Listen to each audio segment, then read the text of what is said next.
So, welcome everybody. You are listening or watching to the Patty G Show. I am your host, Patty G. I've got Charlie Davis of Moxie here. Thanks, Charlie, for coming in on Wednesday evening virtually. Glad we're able to do this even with everything happening.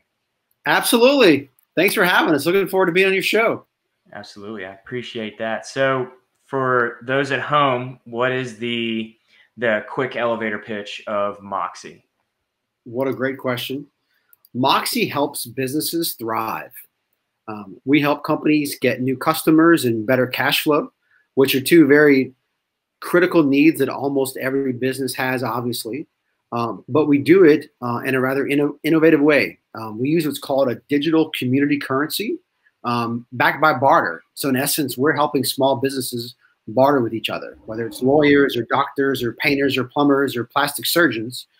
Pretty much any type of company you can think of in America, we help those businesses do better. We help them get new customers and improve their cash flow by increasing their sales through organized barter. Okay, so it's almost kind of like a virtual currency, I guess. You know, we often call it a digital community currency. Okay. But it has nothing whatsoever to do with cryptocurrencies. It's not Bitcoin. It's not Ethereum. You know, barter has always been around. It's older than money. You know, it's older than the written word. So this is true. In times of trouble, you know, people turn to their neighbors and their friends, and cash is tight, and they tend to trade back and forth. And it happens all day long, all over the world. You know, you probably know people who trade babysitting services for, you know, a ride to work. Or, you know, today people are doing a lot more bartering in the last 3 weeks, you know, than they probably have in the last 3 years, because it's so helpful for both sides. The challenge is really hard to find a counterparty who needs what you have, right, in the same time that you need it for about the same amount.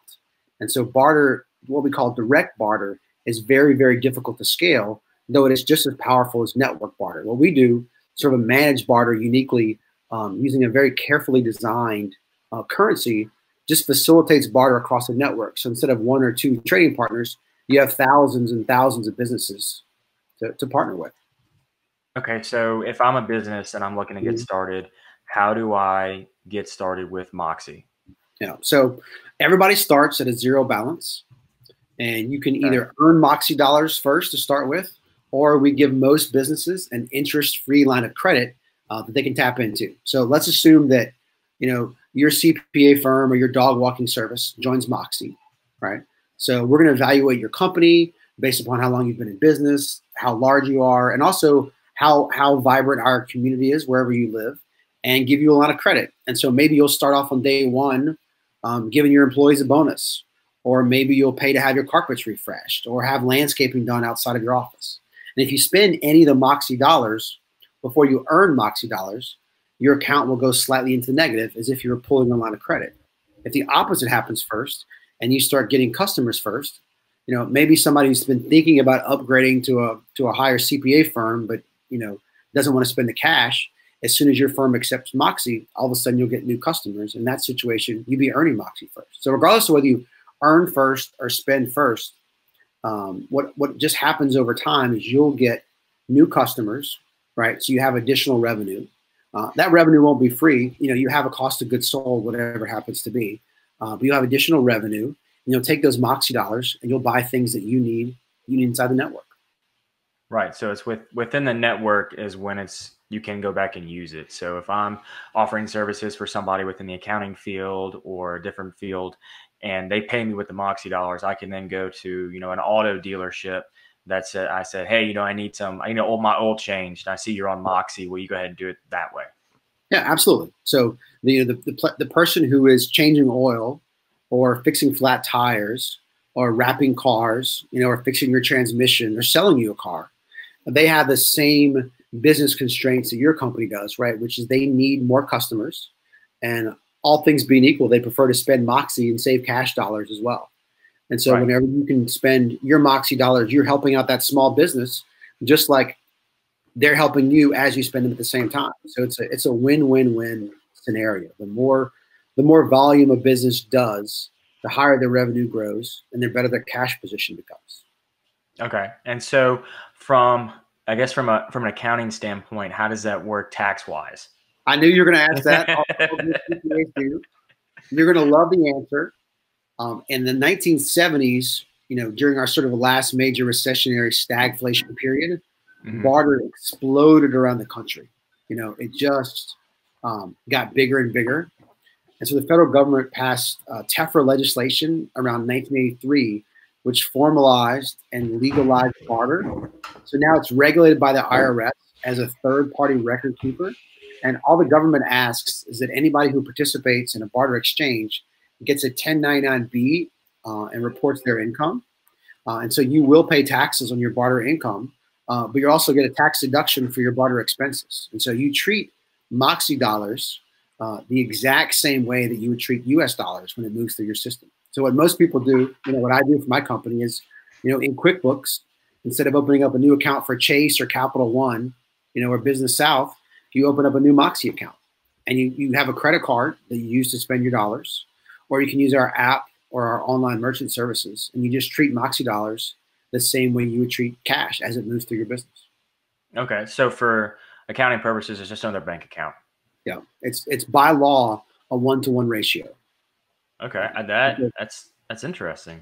Yeah. It's not very well known. The better the economy does, the less interest and desire there is for barter. And our economies, except for 2008 and a few other minor bumps in the road, America's been on a tear for 25 years. And so barter has sort of subsided over time, but it's about to make a huge comeback. There have already been a few national articles in Bloomberg, some regional people talking about it. There are Facebook posts popping up everywhere. Barter is about to blow up for the same reason it always does. The reason it did in the 70s, the reason it did in the 30s.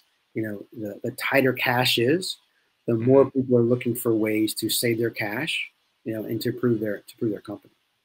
Right. Because for some instances, you may not be able to use your Moxie dollars to, pay your loans that you have to the bank. But on the flip side, if you're a vendor, like if you're a restaurant and you're trying to buy alcohol and, replenish your supplies when you're going to open after this crisis, you can, if they're on the Moxie network, buy your goods from them and then sell them without having to dip into your cash reserve. Yeah, absolutely. And that's a big part of it. But as important for the restaurant is they earned those Moxie dollars because they were able to bring in revenue from what would otherwise have been empty tables. And so not only are you saving, let's say a restaurant gets an extra $10,000 a month, in Moxie revenue. As they spend those Moxie dollars, they're obviously saving that cash. But the critical part of the equation to realize is the restaurant only has those $10,000 because they're part of Moxie. So they're spending, in most cases, they're spending new revenue they wouldn't have otherwise had. So it helps coming in and it helps going out. Right. Especially in these times where we're going to start trading services as opposed to trading cash. Like, oh, can I come wash your car in exchange for, some bread or something like that? That's kind of extreme. But so what, I guess for valuing services, what kind of ratio have you seen between companies? What do you mean? Like if I charge, let's say for example, I charge $250 to do your tax return. Is that a 1-to-1, 250 in Moxie dollars, or is there some inflation or deflation that's occurring? Yeah, so that's part of the how the IRS regulates it is, and that's what we ask you to do as well. We want you to charge your normal prices. Okay. So, for example, if you go to a restaurant and order a steak, right? You went to Mansour's or Portobello's or City Pork here in Baton Rouge, or 500 restaurants, around 4 states that accept Moxie. The prices are pre-printed when you get there, right? Whether you're ordering a steak, or chicken or just a bottle of wine, you know exactly what it costs up front, but the restaurant doesn't know how you're going to pay till the meal's over. So whether you pay in cash, Visa, MasterCard, or Moxie, you're always paying the same price. And so to make it, to enforce that, we ask all the service businesses basically to do the same thing.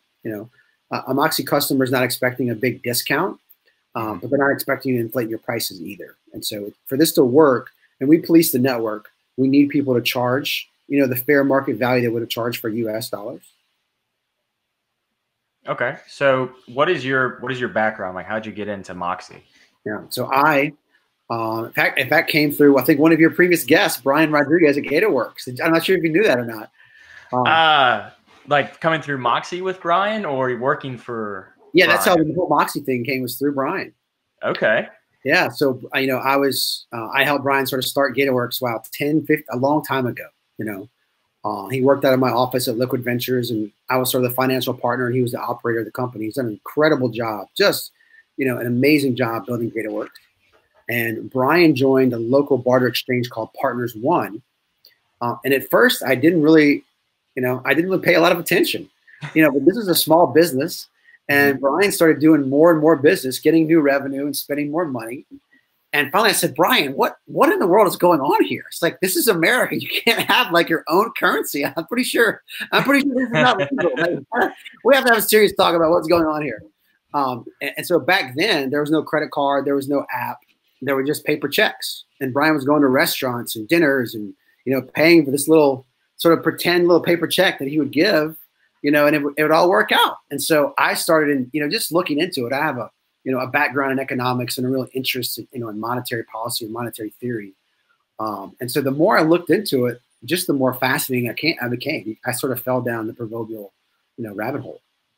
Okay. And then a few years ago, a friend of mine had been an investor in what became Moxie eventually, and asked me to look into it, to research it, to see if I could help him raise some money. And I ended up investing in the company, becoming the president, rebranding at Moxie, and we've been off to the races ever since. But it originally came through GatorWorks, and most people have actually to this day never heard of Barter unless you personally know somebody or sort of fall into it, the way I did. We do, over $20 million a year right now across our entire network. But still, most people who live in the cities that we operate in have never heard of Moxie. Yeah, and that's very true. I've seen some Moxie signs at a couple of restaurants. Like you were saying, City Pork, for example, they've got their little Moxie sign, and I've seen like the Moxie cards and whatnot. But prior to meeting you at that event with eBay, I had no idea that Moxie was even around. I'd heard of Partners before, but not necessarily Moxie. So Partners One is 20 years old now. Okay. It predates Moxie. The original founders of Partners decided to launch a company called Trade Authority to take their model, of fair and honest, and quality barter networks around the country, with some success so far. But one of the things we changed was there used to be a different name and logo for every community. And so once we rebranded most of the communities Moxie and all the stickers went up, a lot more self-awareness is happening now. If you're in New Orleans, you might see a Moxie sticker on a restaurant, right? You might go to Andrea's, or you might see a Moxie sticker at an office park, or a dentist or a florist. And so whether you're in Lafayette or Lake Charles or New Orleans or even Monroe and Shreveport, you'll see Moxie stickers all over the place. And so having one brand is really helping us to build our awareness. Right. I mean, because it's a community-driven type of feature. It doesn't work with just one person. You have to integrate a whole group of people. And so what was the early stages of that, like trying to get it integrated? What was your first business approach that you took? Yeah. So the first thing we did was to just experiment. We know we have something incredible and we know that it works. We haven't cracked the code yet. Well, we hadn't cracked the code yet as to how to share the concept. And so we did direct mail. We sent sales reps door to door. We hosted events. We called people on the phone. We did all the normal things. We used GatorWorks for digital online marketing, right? We did all the things you could think of. What we discovered is the most powerful way to expand this concept is through referrals and quality testimonials from people that you know and trust. Okay. Now, Barter is just enough removed from the everyday psyche that people need a little more time to take it in, to understand it. It's really easy to get confused by what's happening, right? Is it barter? Is it a cryptocurrency? Is it something new? Before you know it, they're confused and they're back to flipping burgers at their restaurant. And business owners are busy. So through different experimentation, through trying different things, we discovered that encouraging our existing members who love us, right? We have 4,000 happy customers. Motivating them and empowering them to tell more business owners is the best thing we can do to help scale the system. Okay. And so I want to kind of go back to that initial time that you came up with it, or not really came up with it, but discovered the concept around it with Brian. Sure. What were you doing at the time and how did you get there? So back then I was an investor in GatorWorks, And my company is called Liquid Ventures, and I've Okay. owned a company called Varsity Vest, which is a clothing business. And I've done some consulting work, and I started a company. Oh wow, let's see, Event Connect. I've done tons of different things, and I got to the point where I had so many businesses going at one time, I was embarrassed to tell people because it just sounded ridiculous, And I was like, Right. wow, this is not good. This cannot be good. How can I possibly have all these little tiny businesses? They were basically successful, but not killing it. Right. So I started. When you roll down the cards and all the different business cards fall down, Exactly. they're all yours. Okay, it's time to scale some of these back. And so through Brian, I discovered a program called EO, the Entrepreneurs Organization. So I joined that, many years ago and started to learn about focus, how to stop doing so many things. I mean, and I'm an entrepreneur. I love to start companies. If you have a problem, I have a business idea for you. And I love to start nonprofits. When Katrina happened, we started a nonprofit called Share Your Home. And the next thing you know, we're on national television. We're running this out of my office, and it almost bankrupted us because it grew overnight so fast. And so for those experiences, I learned to focus on areas where I have unique advantages, where I know a lot about it, where I have, relationships, where there's more than just we're going to probably do pretty good. Like we're uniquely qualified to be the best in the world at it. Mm-hmm. So the process of learning that, I helped build an education company called Mastery Prep, and we scaled that really quickly from a few 100,000 to a few million, just in a matter of years, with some really careful planning and incredible product, for my business partner, Craig Gehring. And then that was done. I moved on to build Moxie, but it all goes back to what I learned with Brian and the EO organization, which was really just focus, to pick a smaller number of things at one time. Right. And really, figuring out what your skill set is and then just dialing in and going feet first into that specific skill set rather than a lot of people are, oh, let me jump on this, let me jump on this, let me jump on that. Sure. But in reality, you can only devote so much time to so many different things without just becoming completely useless in all of them at the same time. Yeah, exactly. Jack Welch back in the day used to say, either be number one or number two in the market in the world or get out of it. Right. Not everybody had the luxury of sort of that perspective that GE did. But we're all uniquely gifted with, we're all created by God, uniquely gifted to things we're incredibly great at and things we're terrible at. Mm-hmm. And I think part of maturing is understanding which side of the aisle you're on. Which things can you be the best in the world at? I'm sure you've seen the hedgehog concept of, what do I enjoy? What can I be the best in the world at? And what will people pay me to do? If you can thread that Venn diagram of those three things, you can have, an incredible experience. But if you pick a few things you kind of like and a few things you're kind of good at, well, then before you know it, you just create a bad job for yourself. Right. Right. A friend told me a few times that there's some jobs in the world that are just terrible 6-figure jobs. It's a terrible $100,000 a year job and an amazing $250,000 a year job because you're going to work just as hard to make the first 100,000 as you are the $250,000. And so you have to figure out what your sweet spot is. And for me right now, it's Moxie. I'm just rather obsessed with the idea of can we scale one community at a time, scale this concept of community currency that really empowers business owners to grow, around the world.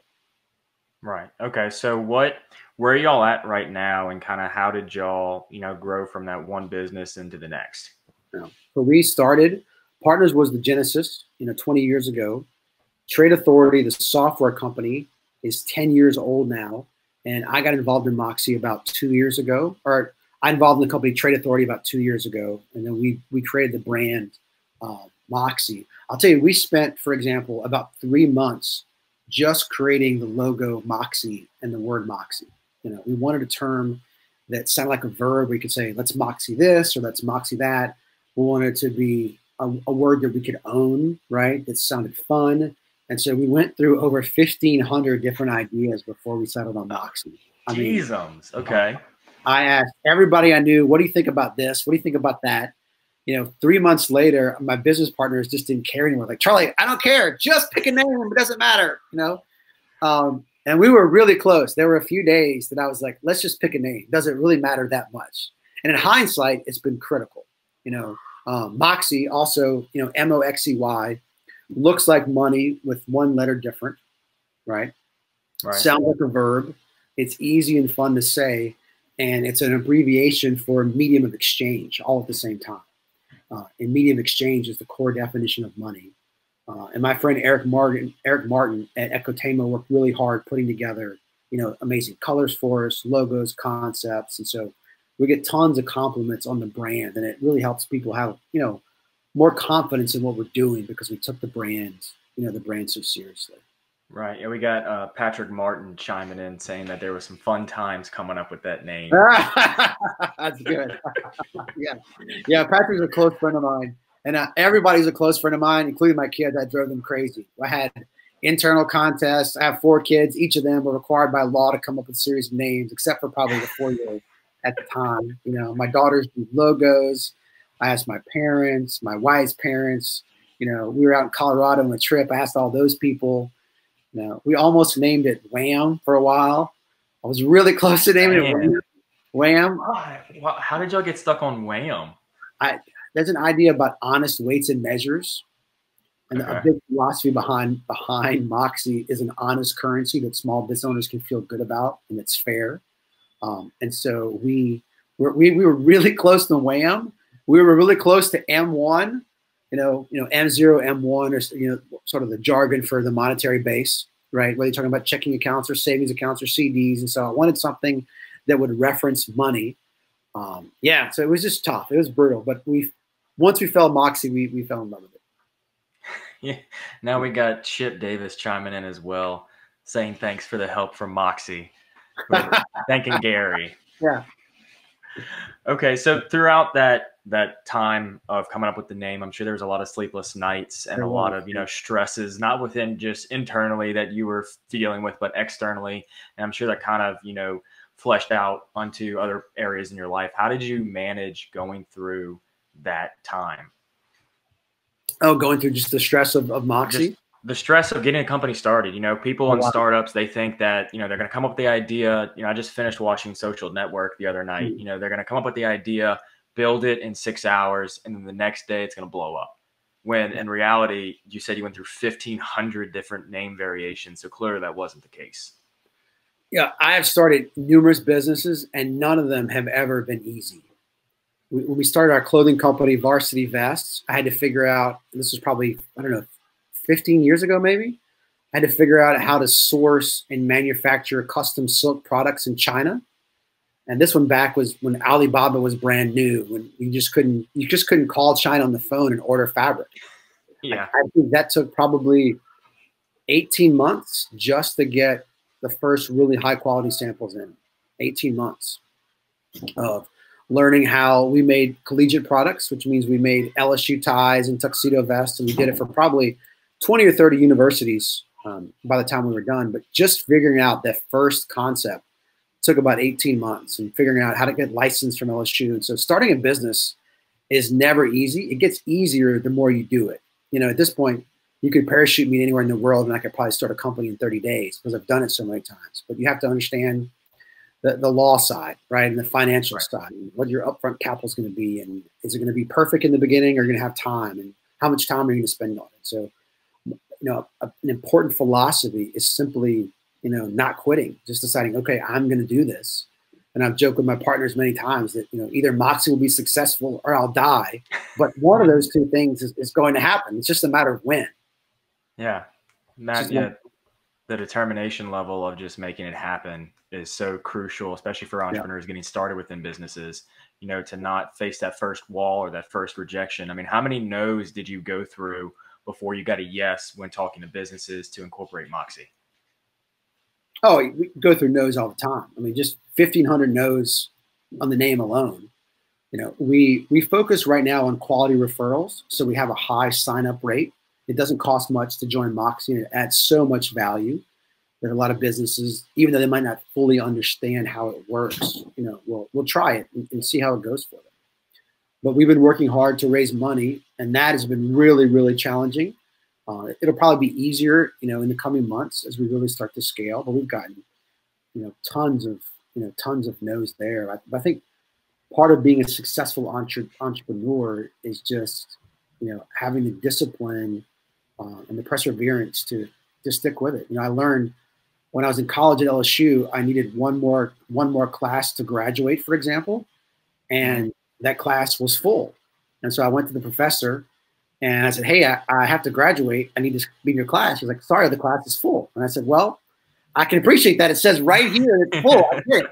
However, I need to move back to Washington, D.C., and I have to take your class to graduate according to LSU. So therefore, I have to get in your class. What do I need to do? And he says, you can't get in my class. The class is full. I said, well, here's the deal in case you didn't hear. Like, I have to graduate. He says, okay, I tell you what. Go talk to the head of the faculty, department head, right? And this is, I think, an economics class. So I go down. Hey, here's the deal. So-and-so said to come talk to you. I have to have this class to graduate. He looks it up on the computer. So sorry, the class is full. I said, well, what do you suggest I do? He's like, I don't know, the class is full. So I just sat in his office and stared at him. And I was super nice. I was like, hey, so, I need to graduate. This is the final semester. I need to go back to Washington, D.C. What do I need to do to get in this class? He's like, you can't get in the class. The class is full. And I was like, I can appreciate the class is full, but just to be clear, I have to get into this class. And so we were at an impasse, and I just sat in his office for what seemed like an eternity. It was probably only 10 or 15 minutes. And this is a true story. The professor walked by to grab this guy to see if they wanted to go to lunch. And they look at me and look at each other, and they said, this guy really wants to be in your class. And I said, I have to graduate. I have to get in this class. And they're like, okay, you can get in. And they said, fine, and went to lunch, and that was it. They wanted to see how dedicated you were to get into the class. To this day, I don't know if it was a private joke between themselves or if it was really that difficult. I have no idea. But in a matter of minutes, I was in that class. And it's all about determination and finding what you have to do to get to where you want to go. I had a similar situation at LSU where same thing. I wanted to graduate in another semester and I had to cram 30 extra hours into it. I had to graduate with 2 degrees in accounting and entrepreneurship. And I'm like, look, I have to graduate next semester and I need this class. Whenever I made my decision, it was halfway through the semester. I was past the ad drop date. And they're like, look, you're past the ad drop date. You can't get in the class. Maybe go talk to the professor and see what they can do. So I talked to the professor and they're like, I can't do anything. If you can maybe get a letter from the dean or someone saying that they give you authorization to jump in the class halfway through the semester, that's fine. So for 3 hours, I spent running back and forth across the BEC, talking to the dean, talking to the advisor, talking to the professor. And finally, after a good 3 hours and interrupting 4 meetings the professor had with students, just walking in the door saying, hey, I need to talk. I got in. So I can understand and appreciate determination. Same concept. Yeah. And as long as you're nice about it and persistent and have all your ducks in a row, where you're not being rude, where you're not asking for something ridiculous, or even if you are asking for something ridiculous, I think there's something about persistence that impresses, the person you're trying to convince and makes them more willing to consider, more willing to be open, to what you're trying to get done. Right. You can go a lot further, at saying please and thank you and being over generous and over kind with people, as opposed to storming in and like not taking no for an answer, while you can still have in the back of your head of not taking no. It's okay, let me approach this in a different light than just, I need this to happen now. It's okay, what can I do to help make this happen? I'll do anything that you need me to do to get it done. Yeah. And then actually following through. Yeah, and figure out what those, and maybe you decide, what, I don't want to pay that price. It's not that important, right? But if it's super important to you and you don't quit, in my experience, most of the time it works out. Yeah, and that's, for some people, that's what an entrepreneur is at heart, finding something they got to go do and then figuring out whatever it is they need to do to make it happen. Yeah, and the stress and the worry about, what if it doesn't happen is always worse than if it actually doesn't happen. Yeah. You build up so much in your head. Oh, this could go wrong. This could go wrong. And for me at this point, I'm like, okay, what's the worst thing that could go wrong? All right, let's go. Yeah. Once you accept the absolute worst, there's the amount of no's that you build up in your head kind of seem to just go away. Absolutely. Yeah. And of course, the more of a track record you build up, you leave a trail of good quality relationships behind you, people you can draw upon or, ask for referral. That's something else I learned. It probably took me too long to learn that, is I kept thinking, well, from a logical perspective, if I just call person A, who I know likes X, Y, and Z, that'll be just as good if I got a friend to introduce us. and it just never works out that way. I think our brains on some fundamental level, we're wired to help people that we consider friends and family. And so anytime, if you're an entrepreneur, you're trying to get something done, it's always better to have a quality introduction, even if it's just a 2-second email or a text. It sort of puts you, inside that person's friend zone. His default is going to be to take good care of you. Whereas if you just cold call somebody, their natural assumption is, well, this is a telemarketer, or who is this person? Their natural assumption is not to help you. Right. It's even if leading with, "Hey, I got your name and number from so and so," is even better than just calling somebody up cold and saying, "Hey, let's chat." And they're like, "Whoa, wait a minute, back up." But if you say, "Hey, I called and Charlie said that you were a great guy, you could really help me out with issues X, Y, and Z, and I would love to, take you to lunch or dinner, buy you a coffee, whatever," then they're more willing than just you calling up and saying, "Hey, let's go get coffee." Yeah, absolutely. Right. Yeah. And then if they really respect the person who introduced you, then they're going to go above and beyond their way, not so much for you, but because they care about the relationship, that's sort of the in-between guy. Right. So moving on to kind of what is happening today. I know we just crossed into what I think 16 or 17,000 people with COVID-19. What is Moxie doing during these times that everybody seems to kind of be falling at the wayside within their businesses? So we're doing a lot. We're a network of over 4,000 businesses, across 16 cities and 4 states. And the most important thing is to take care of our members, right? So we have executive directors and staff, very high quality, experienced people who know what they're doing, who are reaching out to the members saying, "Hey, how can I help? What do you need? Do you need gift cards for your employees? Are you a restaurant? Do you need more paper products so you can sell food? Are you closed now and you want to take this time to refurbish your restaurant? Do you need health supplies?" It's just sort of how can we help? So that's the first thing, sort of the first thing we do. The second thing, there was a project that Amy Supp kicked off called Front Porch Photography. Yeah. There's one in Baton Rouge, one in New Orleans, and they have just exploded. In essence, Amy recruited a number of photographers, most of which are part of the Moxie network, to do free family portraits on their front porches. So a socially distanced approved family portrait, and the idea has exploded.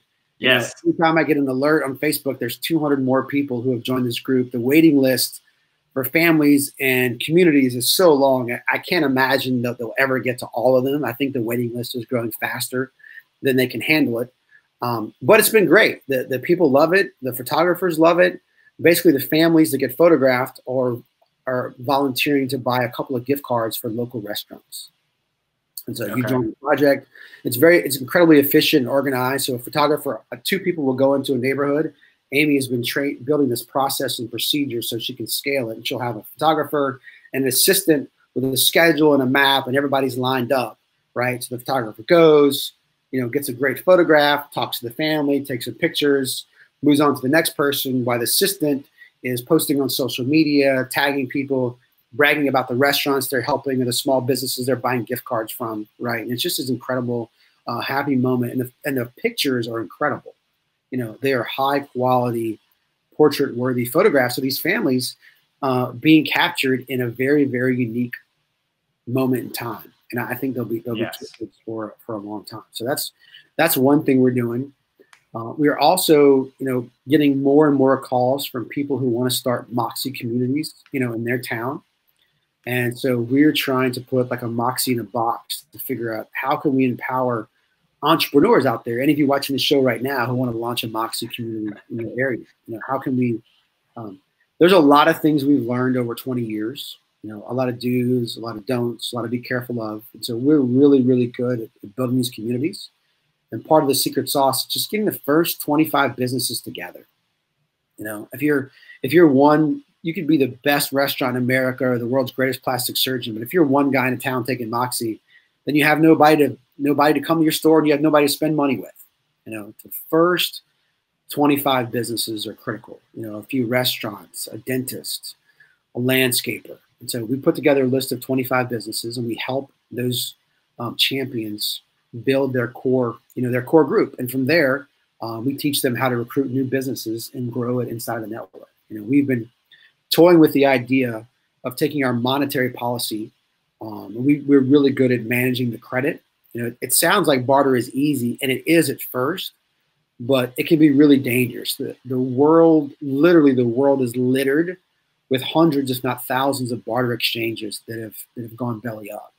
They don't go out Right. of business; they just become stagnant. And the reason is well-intentioned people who don't understand some minor, not minor details, but significant policies around monetary policy. It just breaks. It happens all the time.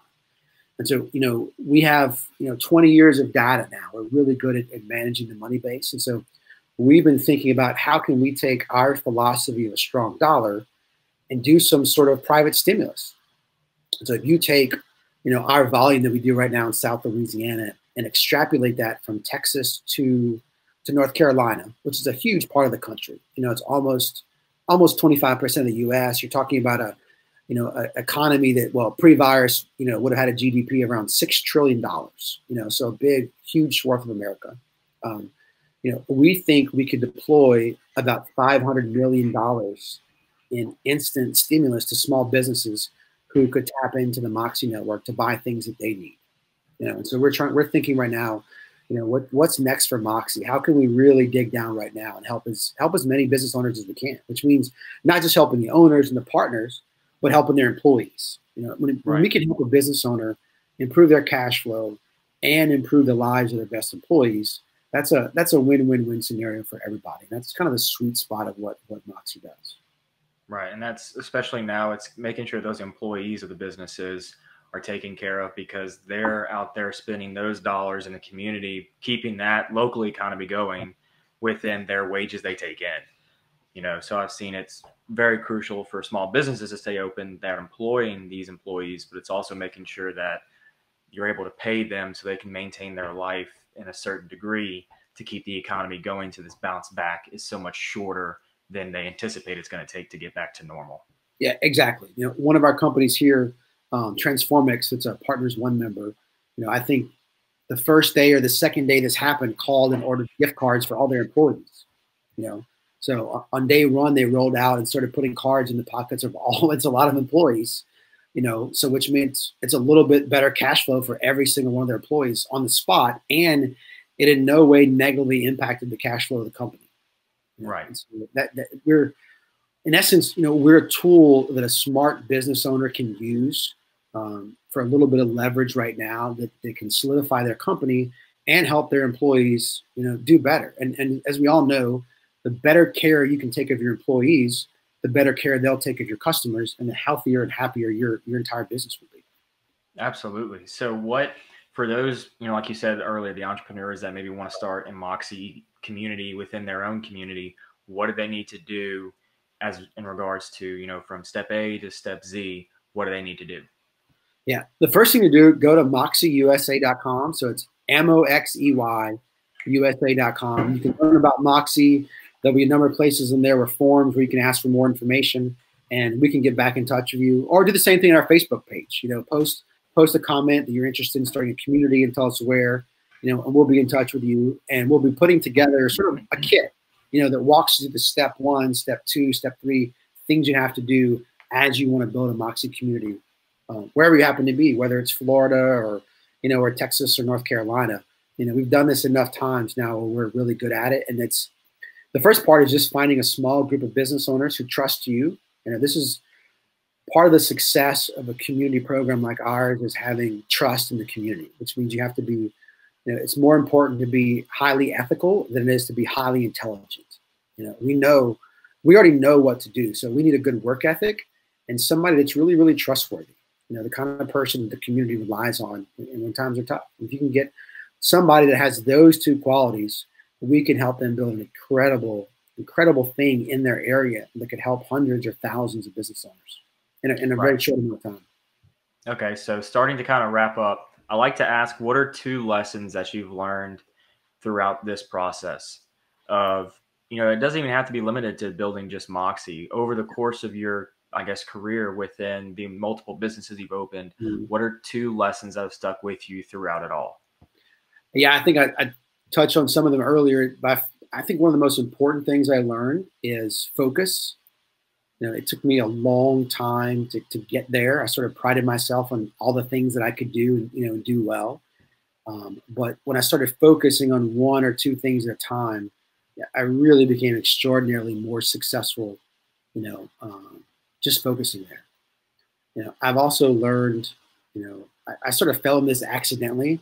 I had the luxury of spending lots of time reading and thinking, about big problems.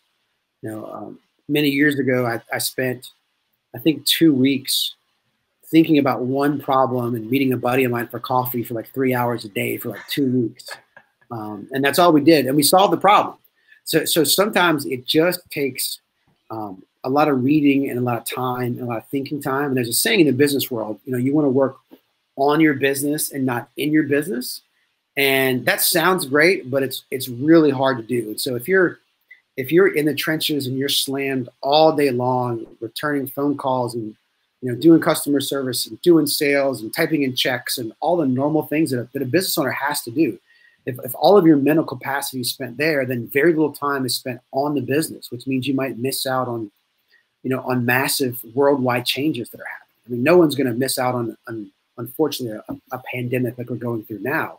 But I spend a lot of time thinking about, all right, what would our company do, the next time there was a significant economic downturn? So I've got, a few years thinking about, all right, what is going to happen next, and what are we going to do? What are we going to do when it happens? You can never know when it's going to happen, right? But no one should be surprised that we're going through this sort of circumstance right now. I mean, it's almost exactly 100 years, from the last major, the Spanish flu that swept the world, right? We're not, we're 100 years from World War I, less than that from World War II, less than that from the Cold War, from 9/11. I mean, there's, you rarely find a decade or more where there isn't some, some crisis where you're going to need lots of cash, and you're going to have to be prepared for, for what happens next. And so I think that, spending time thinking and contemplating outside of the day-to-day business is critical for people who want to scale, a really large enterprise. Right. Okay. And that's, I mean, history repeats itself as history tells us. Yeah. I like the saying that history may not repeat itself, but it certainly rhymes. Yeah. I mean, the U.S. dollar, was started in 1913 by a guy named Benjamin Strong when the Federal Reserve was started. But, it has gone through so many transformations, in the 20s and the 30s and the 40s and the 60s. I mean, it just is a different thing than it was, 107 years ago. Today, the British pound is probably the oldest continually operating currency in the world. And so while the odds are not good that the U.S. dollar will ever stop being the reserve currency of the world anytime soon, the odds are 100% that eventually it will. And so while you can't predict when it's going to happen, certainly we can all know that eventually it will happen. And that's true of, so many things. One of my favorite, philosophers and authors, a guy named Nassim Taleb, who wrote, the Black Swan Theory. And I've been, on Twitter and social media following people talking about this virus probably since, early January. And Taleb wrote a really short academic paper in January about how bad this was going to be worldwide. And I thought to myself, wow, this guy's really smart. I can't believe he's falling for this. That was my initial reaction, Right. This was early January, but I read the paper and I read the notes and the footnotes, and I thought, I better pay attention to this. And so, the information is out there that you need to be successful, as long as you're, willing to think, log the time, to process it and have the perseverance you need not to quit when it seems like all hope is lost. It never obviously is. Right. There's always that over the horizon, the light at the end of the tunnel, whatever the phrase may be. There's always that upside. All those phrases. Absolutely. You just got to keep pushing through the darkness, right? Yeah. I mean, most cliches are cliches for a reason, because there's not all of them. Some of them are ridiculous, Right. Like, sticks and stones may hurt my bones, but words will never hurt me. That's antithetical to the truth, So there are certainly some aphorisms and cliches that are bad, but a lot of them have a lot of historical knowledge packed into these really, really, brief concepts. Absolutely. So kind of two more questions left. Sure. What about Baton Rouge is so attractive, and why do Moxie here? Why start Moxie here? Yeah, we get that question a lot. Moxie was started here. Partners One was started here in Baton Rouge. I grew up in Santa Ma, which I like to tell people is a suburb of Gonzales, and then went to LSU. Before that, I went to the Louisiana School of Natchitoches, an incredible high school. So my family's here. We love Baton Rouge. It's a great town, from LSU football, from the food, the culture. It's a great place to be. It's also it's a city that has more than its fair share of problems, obviously, but there's strong leadership here in the business community, in the church community, people who are doing their best to improve this community. And so I love living here, and I have 4 kids, and I love raising my family here. So from all that is important. And also this size city, is really well for something like Moxie. It'd be a lot tougher to build in New York City, or even New Orleans is harder. Baton Rouge, these sort of mid-tier cities. I think Baton Rouge is 95 in the country, and from a size perspective, is a good. It's a big city, but it's not so big that you get lost. Right. Okay. So kind of following up on that, what is one thing you would change about Baton Rouge if given the opportunity? Yeah, I think that there's still too much inequality in Baton Rouge, in our entire state. I think all too often, well-intentioned people are trying to improve the situation, and they make it worse. To me, the law of unintended consequences is one of the most powerful laws out there, and so it can be really, really hard to fix a problem.